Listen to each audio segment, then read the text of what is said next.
नहमदुहु व नुसल्ली अला रसूल करीम अम्मा बाद। पश्चिम बांग्ला का पीर फुरफुरा दरबार शरीफ मुजद्दिदिया जमान पीर अबू बकर सिद्दीक रहमतुल्लाह अलैहि का संगठन ऑल इंडिया मुजद्दिदिया मिशन सर्वधर्म सम्मेलन कमेटी के सदस्यों हैं हम मोहम्मद आसिफ। इसके अलावा सर्व भारतीय जातीय कांग्रेस का भी सदस्य हैं हम। हिंदू मुस्लिम सिख ईसाई जैन क्रिश्चन आदिवासी दलित हम सब है भाई भाई। मजहब नहीं सिखाता आपस में बैर रखना। हिंद है हम, ये वतन है हमारा।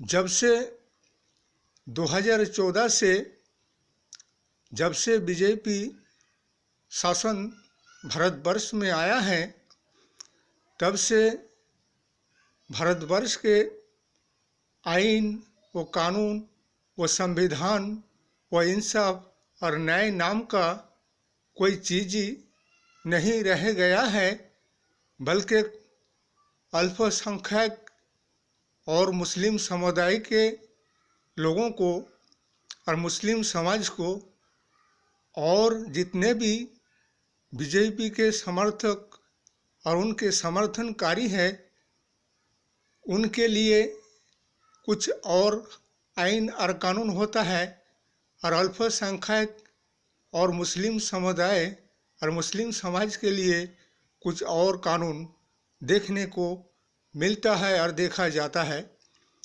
जैसे कि धर्म संसद बुलाते हैं हरिद्वार में, उसमें अनाप शनाप उल्टा सीधा लेक्चरबाजी वक्तृता भाषण मुस्लिम समाज के खिलाफ मुसलमानों के खिलाफ मारने काटने की बात उनके धर्म गुरुओं ने हरिद्वार में धर्म संसद बुलाकर उल्टा सीधा मुसलमानों के खिलाफ अनाप शनाप लेक्चर वक्तृता देते हैं, लेकिन उनके खिलाफ बीजेपी शासन और शासक व्यवस्था कोई कार्रवाई नहीं करते हैं, जो कि देश और समाज में माहौल को ख़राब करने की काम करते हैं और देश में एक अशांति की वातावरण को पैदा करने की और सांप्रदायिक की माहौल बनाने की कोशिश में लगते हैं।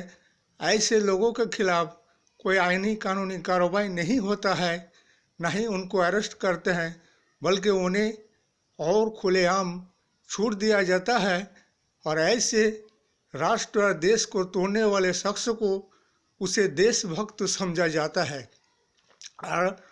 और मुस्लिम धर्म गुरुओं ने अगर इन सब के लिए, न्याय के लिए, संविधान के लिए, आइन के लिए, कानून के लिए और इंसान के अधिकार और हक के लिए बात करे और उनको उनकी बातों से मौजूदा शासक दल उन्हें क्या कहते हैं कि ये भड़काऊ लेक्चर और भाषण देते हैं और देश में एक सांप्रदायिक की माहौल बनाने की कोशिश करते हैं। लेकिन जो हक के लिए, इंसाफ के लिए, न्याय के लिए बात करते हैं, उसे वो मुजरिम नज़र आते हैं, और जो शख्स देश और समाज और राष्ट्र को तोड़ने की बात करते हैं, उन्हें वो देशभक्त कहलाते हैं। यही तो है इनकी शासन और व्यवस्था और इंसाफ और न्याय। गलत को सही कहने वाला और सही को गलत कहने वाला। जैसे कि अभी हमारे भारतवर्ष के मुंबई के ऑल इंडिया मुस्लिम समाज के मुफ्ती सलेमान अजहरी को, जो कि वो इंसाफ और न्याय के लिए, अधिकार और हक के लिए, और फिलिस्तीन में जो मुसलमानों के ऊपर जुल्म और अत्याचार और अन्याय इसराइल की तरफ से किया जा रहा है, उसके लिए जो भी उन्होंने कहा है, कोई गलत नहीं कहा, बल्कि ना ही तो उन्होंने किसी हिंदुओं समाज वाले के लिए कोई गलत बात कही है, बल्कि वो जो भी कहा है, अत्याचार के, अन्याय के, जुल्म के खिलाफ बात कहा है, लेकिन बीजेपी शासक दलों को क्या लगा कि ये सांप्रदायिक की माहौल वातावरण को पैदा करने की वक्तृता लेक्चर दे रहा है। यही तो है इनका आइन और कानून। इसलिए जो न्याय और इंसाफ की बात करता है उसे मुजरिम समझा जाता है, और जो देश में सांप्रदायिक की माहौल पैदा करते हैं और उल्टा सीधा लेक्चर और भाषण देते हैं उसे देशभक्त कहलाते हैं। इसीलिए कि ये तो हमेशा ही से देश और राष्ट्र और समाज को तोड़ने की काम किए हैं, और मुस्लिम समाज वालों ने और मुस्लिम धर्म गुरुओं ने हमेशा ही देश और राष्ट्र के संविधान के आधार पर कायम रहकर संवैधानिक अधिकार के अनुसारी बात किए हैं, ताकि देश में अमन चैन शांति बहाल रहे और राष्ट्रीय एकता बनाए रहे और बहाल रहे। इसलिए हमारे सारे भारतवर्ष के 130 करोड़ जनगण को यही कहना है, इनके पास विकास की बात नहीं मिलेगा, बेरोजगारी को दूर करने की बात नहीं मिलेगा, लोगों को रोजगार कैसे दिलाएंगे वो योजना नहीं मिलेगा, महंगाई किससे दूर होगा वो योजना नहीं मिलेगा।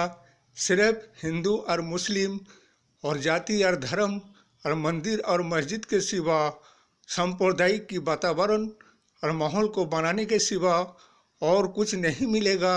ऐसे मौजूदा शासक दल और बीजेपी सरकार के तरफ से इसीलिए आइन बचाओ, कानून बचाओ, संविधान बचाओ, इन सब बचाओ और इन सब पर न्याय दिलाओ। और आने वाले 2024 में इंटरनेशनल इंडिया सर्वभारतीय जातीय कांग्रेस 26 दल संगठन को लोकसभा निर्वाचन में जयी बनाओ और ऐसे सांप्रदायिक शक्तियों को हटाओ, बीजेपी हटाओ, राष्ट्र और देश बचाओ, बीजेपी मुक्त भारतवर्ष को बनाओ। इस वीडियो को ज़्यादा से ज़्यादा लाइक दीजिएगा, शेयर कीजिएगा, सब्सक्राइब दीजिएगा। जय हिंद, जय भारत। मोहम्मद आसिफ।